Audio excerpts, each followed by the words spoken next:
नमस्कार दोस्तों, स्वागत है आप सभी का बुक ऑडियो पे। मैं वैभव द्विवेदी आप सबके सामने प्रस्तुत करने जा रहा हूँ पृथ्वीराज सिंह द्वारा लिखी गई फर्स्ट एंड हाफ डार्लिंग का तीसरा अध्याय। तो चलिए फिर इंतजार किस बात का है, शुरू करते हैं। एमबीबीएस में सिलेक्शन होने के बाद राज ठाकुर अपने पिताजी के साथ कॉलेज पहुंचा। उसका मेडिकल एग्जामिनेशन हुआ। कद 5 फुट 10 इंच और वजन 46 किलो, निहायती पतला। चेहरे पर केवल भौहें ही चमकती थी। शहरी शिष्टाचार नाम मात्र के लिए भी नहीं था, लेकिन यहाँ अच्छी बात थी कि 80% फ्रेशर छात्र ऐसे ही थे। कॉलेज में फ्रेशर्स की रैगिंग की शुरुआत हुई। क्षेत्र, जाति, मानसिकता के हिसाब से छड़े बने। कबीलों की तरह आपस में झगड़े हुए, जिसका मुख्य कारण किसी एक कबीले की लड़की का किसी दूसरे कबीले के लड़के के साथ बात करना या नजरें मिलाना था। और ये ना भी हो तो सीनियर्स द्वारा रैगिंग के दौरान ये बात कूट कूट कर सिखाई गई थी कि आपस में लड़ना जरूरी है। जो कबीला जीतेगा वो पूरे एमबीबीएस के दौरान राज करेगा। रैगिंग के दौरान सुबह से शाम तक एक ही ड्रेस पहने रहना होता था, जिसे जूनियर्स की मेडिकल ड्रेस कहा जाता था। इसमें पैंट शर्ट दोनों सफेद रंग के होते थे तथा इसमें लाल बटन होते थे। पैंट में भी जिप की जगह 2 लाल बटन थे। सभी को एक साथ कॉलेज जाना होता था। गर्दन नीचे किए हुए एक छोटे से गेट से सिर झुकाकर निकलते हुए और सीनियर्स को एक विशेष मुद्रा में मेडिकल विश करते हुए वे लोग भेड़ों का झुंड नजर आते थे। रैगिंग का उद्देश्य इन असिस्ट फ्रेशर्स को मेडिकल शिष्टाचार सिखाना होता था, किंतु शायद रैगिंग का ये रूप थोड़ा विकृत हो गया था। डॉक्टर राज की उनिंदी आंखों में चल रहे यादों के चलचित्र इतने सजीव लग रहे थे जैसे कि ये कल की ही बातें हों। उसे याद था कि एमबीबीएस की पहली साल का उद्देश्य केवल फंटी यानी कि गर्लफ्रेंड बनाना होता है, क्योंकि फंटी वाले स्टूडेंट को रैगिंग में भी सहूलियत मिलती और वो उन सीनियर्स की आंखों का तारा भी बन जाता जो वास्तव में कॉलेज में प्यार बढ़ाना चाहते थे। एक ग्रुप और था, बजरंगी ग्रुप। ये उन सीनियर्स का ग्रुप था जो प्यार में धोखा खा चुके थे या जिनका प्यार से विश्वास ही उठ चुका था। इनमें काफी लोग ऐसे भी थे जो शर्मीले होने के कारण किसी लड़की से बात नहीं कर पाए, इसलिए अपनी कुंठा मिटाने के लिए स्वयं को बजरंगी बना लिया था। ये लोग टोली में रहते और रैगिंग का कोई मौका नहीं छोड़ते थे। रैगिंग में व्यक्तिगत विकास के नाम पर मेडिकल श्लोक, मेडिकल डिक्शनरी की परिभाषाएं, मेडिकल शपथ, सीनियर्स के नाम, अते पते, उनके कसीदे में लिखे हुए वाक्य याद करने पड़ते, जो अधिकांश अश्लील होते। पता नहीं इनसे कितना विकास होता होगा, लेकिन रैगिंग के कारण सभी जूनियर्स और सीनियर्स अपने आप को एक परिवार का हिस्सा मानने लग गए थे। किसी फ्रेशर को कभी भी कोई समस्या या बीमारी होने पर सीनियर्स अपनी माँ बहन की तरह सेवा करते, विशेषकर बजरंगी सीनियर्स। जिस फ्रेशर की फंटी बन जाती वो तो अपने आप में मगन रहता। उसके कमरे में सोनू निगम या शान के रोमांटिक गाने चल रहे होते। उसका क्लास जाने का उद्देश्य भी अपनी फंटी से मिलना ही होता था। जो भी हो, लेकिन निर्विवाद सत्य ये था कि पढ़ कोई भी नहीं रहा था। फ्रेशर क्लास बंक के नाम पर महीनों की छुट्टी कर लेते। टीचर्स भी इस प्रक्रिया से अभ्यस्त थे। अधिकांश टीचर रैगिंग के पक्ष में ही थे। उन्हें भी तो इन फ्रेशर्स को मेडिकल फ्रेटर्निटी का पार्ट जो बनाना था। इस तरह से 1 साल गुजर गया। इस दौरान उनमें से कुछ फ्रेशर एक दूसरे ग्रुप में भी मित्र बने। कुछ बैचमेट मित्रों ने फंटियां बना ली थी। अधिकांश अपने आप को बजरंगी घोषित कर चुके थे। राज भी खुद को बजरंगी घोषित कर चुका था, क्योंकि वो शर्म के मारे किसी भी बैचमेट लड़की से कुछ पूछ भी नहीं पाता था और शायद उसे किसी लड़की में वो आकर्षण भी नहीं लगा। कुछ दिनों के लिए राज का नाम भी एक लड़की के साथ जोड़ा गया, क्योंकि उस लड़की ने राज से आगे से कहकर पढ़ाई में मदद मांगी थी। काफी दिनों तक राज को सीनियर्स और बैचमेट से स्पेशल ट्रीटमेंट भी मिला, लेकिन राज की अंग्रेजी कमजोर होने के कारण बात आगे नहीं बढ़ी। वो लौटकर फिर बजरंगी दल में शामिल हो गया। फिर भी वो सामान्य बजरंगी था। कम से कम उसने कोशिश तो की थी। समीर भी तभी से राज का मित्र बन गया था। हालांकि वो दूसरे ग्रुप का सदस्य था, लेकिन उन दोनों के विचारों में समानता थी। दोनों की ही समान पारिवारिक पृष्ठभूमि और स्वच्छंद प्रकृति, जो कि उन्होंने अपने माता पिता की आशाओं की पूर्ति कर दी थी। अब उन पर कोई बंदिश नहीं थी। वो अब समझदार की श्रेणी में आ चुके थे। हालांकि उम्र में अभी भी कम थे। उनकी वजह से उनके घर वालों को समाज में मान प्रतिष्ठा मिली थी, इसलिए उन्होंने उनके क्रियाकल्पों और खर्चों पर कोई पाबंदी नहीं लगाई। लेकिन वो अपने घर की परिस्थितियों को समझते थे, पैसे की तंगी भी समझते थे, इसलिए ज्यादातर साथ रहते और ऐसा करने से उन दोनों के खर्चों में काफी कमी आ जाती थी। फर्स्ट ईयर समाप्त होते ही परीक्षा के परिणाम के बाद 1/4 स्टूडेंट की बैक लगी। उन्हें दोबारा पढ़ाई करनी थी और वे दोनों पास हो गए थे, इसलिए आगे की पढ़ाई के लिए कक्षाओं में जाना होता था। हॉस्टल रूम मिल चुके थे और राज का रूम पार्टनर समीर बना। वे दोनों गप्पे मारने और इधर उधर चाय की थपड़ियों पर घंटों बैठकर इस आनंदमय समय को जीने की कोशिश कर रहे थे। एमबीबीएस के इस समय को सीनियर्स हनीमून पीरियड कहते थे। एमबीबीएस का ये सेकेंड पार्ट 1.5 साल का होता था और उन्होंने सीनियर से जान लिया था कि ज्यादा पढ़ना नहीं है,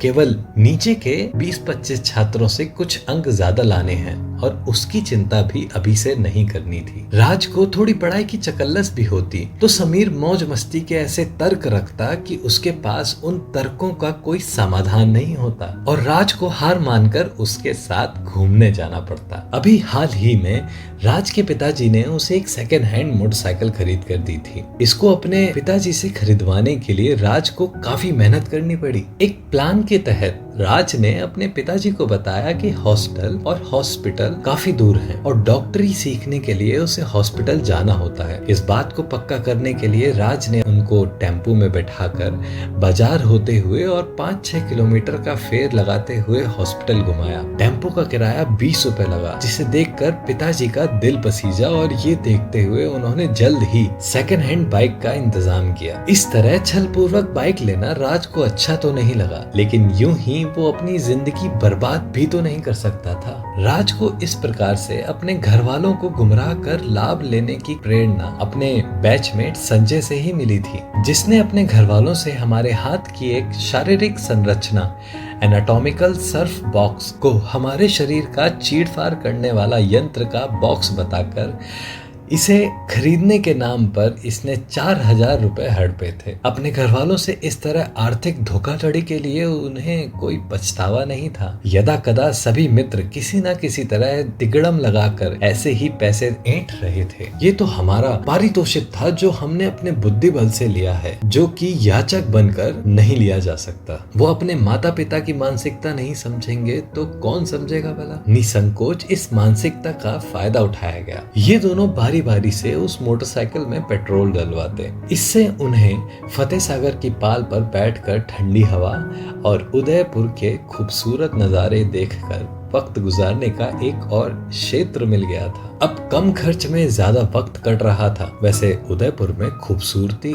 हर चीज में है। सेकेंड एमबीबीएस के शुरुआत में ही नवंबर महीने में एक कॉलेज फेस्टिवल का आयोजन हुआ, जिसका नाम मेडिफेस्ट था। इसमें सीनियर्स के साथ उन्हें भी अलग अलग डिपार्टमेंट दिए गए। ये फेस्टिवल मेडिकल स्टूडेंट्स के द्वारा मनोरंजन के माध्यम से मेडिकल के बारे में व्याप्त भ्रांतियों को तोड़ने के लिए उदयपुर की आम जनता के लिए पहली बार किया जा रहा था। इसमें सभी उदयपुराइट्स आमंत्रित थे। बजट ठीक ठाक था तो अच्छा खासा विज्ञापन भी कराया गया। फार्मा कंपनी अपना पूरा सहयोग दे रही थी। कुछ अच्छे स्पॉन्सर्स भी मिल गए थे। उदयपुर के स्कूल कॉलेज के स्टूडेंट्स को रियायत दरों पर स्टूडेंट पास से फेस्ट देखने की पहल की गई थी। सीनियर्स ने राज और समीर को अन्य साथियों के साथ हॉरर टनल के मैनेजमेंट की जिम्मेदारियां सौंपी और उन्होंने यहाँ उस समय नई आई मूवी मुन्ना भाई एमबीबीएस की थीम पर एक कंकाल को एप्रिन पहनाकर स्टेथोस्कोप लगाकर मशीनों की सहायता से हाथ जोड़कर अभिवादन करते हुए रखा गया था, जो कभी कभार जादू की झप्पी भी दे देता था। एनाटॉमी के कॉरिडोर को एक टनल का रूप दिया गया था। साउंड और लाइट से टनल को भयावह बनाया गया। इसमें साउंड इफेक्ट के साथ एक कंकाल तार की सहायता से सिर के ऊपर से इस तरह उड़ता हुआ जाता कि टनल में दर्शकों की चीख निकल जाती। कुछ कटे फटे अंगों के ऑटोप्सी स्पेसिमेन इस माहौल को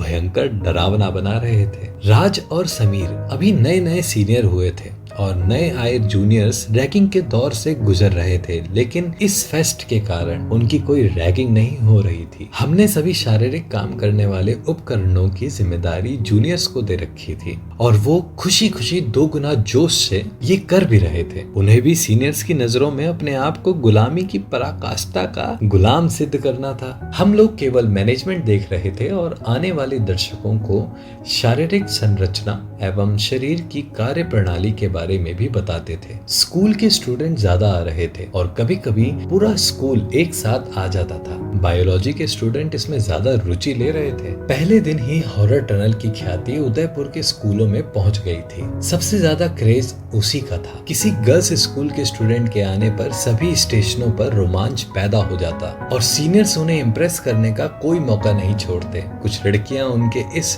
फुहड़पन पर हंस भी रही थी, लेकिन सर्वोत्तम के वर्ण के सिद्धांत के प्रभाव में वे दोनों भी फुहड़पन में बिल्कुल भी पीछे नहीं थे। बजरंगी ग्रुप की सारी आशा की किरण इन स्कूल की छात्राओं पर ही टिकी थी। अगले दिन अखबारों में मेडिफेस्ट की खबरों से आधा पेज भरा हुआ था। टनल को विशेष कवरेज मिली थी। राज का फोटो भी छपा था। ये किसी भी अखबार में उसका पहला फोटो था तो स्वाभाविक है कि वो 7वें आसमान पर था। समीर थोड़ा मायूस था। उसने अभी अभी नया मोबाइल लिया था जो कि उस समय एक स्टेटस सिंबल हुआ करता था। उसे वो हाथ में ही पकड़कर घूमता रहता और सभी को इम्प्रेस करने की कोशिश करता रहता। वो काले रंग का मोटरोला था, लेकिन फिर भी कोई लड़की उससे इम्प्रेस नहीं हो रही थी। किसी लड़की से बात करने का तरीका या उसे इम्प्रेस करने का गुण कुछ भी तो नहीं था उन दोनों में। राज तो बस नयन सुख प्राप्ति से ही खुश था। उसे पहली बार इतनी खूबसूरती के दर्शन हुए थे। अन्यथा मेडिकल की कोचिंग और पढ़ाई ने तो उसकी अपोजिट सेक्स अट्रैक्शन की नैसर्गिक मानवीय संवेदना को ही नष्ट कर दिया था। रात को हॉस्टल रूम में सभी टनल के सहकर्मियों के साथ पार्टी थी। सीनियर्स ने इसकी व्यवस्था टनल के खर्चे में से बचा कर दी थी। दिन भर की थकान का कहीं नामो निशान नहीं था। ऐसा बाकी कमरों में भी हो रहा था। बहुत सारे म्यूजिक सिस्टम बज रहे थे। कुछ सीनियर्स हॉल के पोर्च में नाच रहे थे। वे मनोरंजन का कोई भी मौका नहीं छोड़ना चाहते थे। सभी ग्रुप आपसी गिले शिकवे भुलाकर एक साथ बेढंगा नाच गाना कर रहे थे तो उत्पात ज्यादा प्रतीत हो रहा था। एक जूनियर ने आज पहली बार शराब का स्वाद चखा था तो उसने उल्टी कर दी थी। वो कोने में ही पसर कर लेट गया। उसके सिर पर एक बाल्टी पानी डालकर राज ने उसे कमरे के एक कोने में लेटाया और फिर से वो समीर के साथ पार्टी में शामिल हो गया। बड़ा ही अद्भुत नजारा था वो। देवता भी इस तरह सुरापान कर आनंद नहीं लेते होंगे जो मेडिकल के एक सर्वमान्य सस्ते से ब्रांड ने सभी को स्वर्ग का आनंद दिया था। इंद्रदेव भी शायद जलन करें इस अप्रतिम आनंद से जो उन्हें सभा की अन्य सुंदरियों के नृत्य देखने पर भी नहीं मिलता होगा। देर रात तक नाच गाना चलता रहा और बाद में सभी अपने अपने कमरों में सोने चले गए। समीर और राज भी कमरे में आ गए, लेकिन अभी काफी परिश्रम करके आए थे इसलिए नींद नहीं आ रही थी, लेकिन पसीना जरूर आ रहा था। सर्दियों की शुरुआत हो गई थी इसलिए राज ने पसीना पोंछकर कपड़े बदले और बेड पर लेट गया। दोनों ने दिन भर के रोमांचक अनुभव साझा किए तो कमरे में हंसी की गूंज उठ रही थी। लोग कैसे डरे हुए थे, स्पेशली लड़कियां। समीर ने हंसते हुए कहा, अरे यार, मैं तो पहली बार लड़कियों के साथ बात कर रहा था बिना मुद्दे के ही। कई लड़कियों ने तो डर के कारण टनल में मुझे पकड़ ही लिया था। रोमांचित होते हुए राज की आंखें जो नशे में भारी हो रही थी अब बंद होने की कगार पर पहुंच गई थी। रियली अमेजिंग, आह भरते हुए राज ने आगे जोड़ा। यहाँ की लड़कियां काफी फॉरवर्ड है राज, समीर ने कहा। उसकी जीभ लड़खड़ा रही थी। यहाँ की लड़कियां फॉरवर्ड हैं या नहीं, लेकिन हम काफी बैकवर्ड हैं। राज ने उसकी बात काटते हुए आंखों को खोलने का प्रयास किया। वैसे तू तो लड़कियों से काफी बात कर रहा था ना, क्या बात कर रहा था? प्रश्न का भी प्रश्न एक बार में ही पूछा राज ने। कुछ नहीं, बस उनसे फोन नंबर मांग रहा था, लेकिन किसी ने दिया नहीं। निराशा में आंखें बंद करते हुए ही समीर ने कहा, कोई बात नहीं, शायद कल तेरा लक अच्छा हो। लगे रहो मुन्ना भाई। सुनी नहीं जा सकने वाली आवाज में राज ने व्यंग मारा। हॉस्टल के बेड पर आड़े तिरछे लेटे हुए ही अब धीरे धीरे उन्हें नींद आ गई, लेकिन क्वारंटीन वार्ड में डॉक्टर राज को मच्छर काट रहे थे। उसने पंखे की हवा तेज की तो वातावरण की गर्म हवा लू की तरह लग रही थी। फिर से पंखा कम स्पीड पर कर दिया।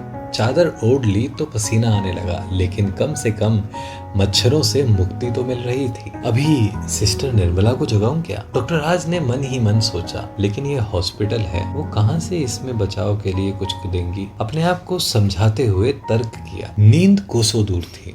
आज पेट भी खराब हो गया था, पैरों में दर्द हो रहा था। डॉक्टर राज के मन में घर का ख्याल रह रह कर आ रहा था। एक मकान को घर में बदलने के लिए ही तो एक इंसान काम धंधा करता है, सुख सुविधाएं जुटाता है, लेकिन आज वो ही नसीब नहीं हो रहा था। आज ऐसा लग रहा था कि सभी राजपाट छीनकर उसे वनवास भेज दिया गया हो, बिना कसूर के ही। मैं तो हमेशा सेवा करता रहता हूँ, गलती से भी गलती करने की कोशिश नहीं करता, फिर भी मैं ही क्यों? डॉक्टर राज के व्याकुल मन में प्रश्न आया। सभी की नियति लिखी हुई है, मेरी भी यही नियति है।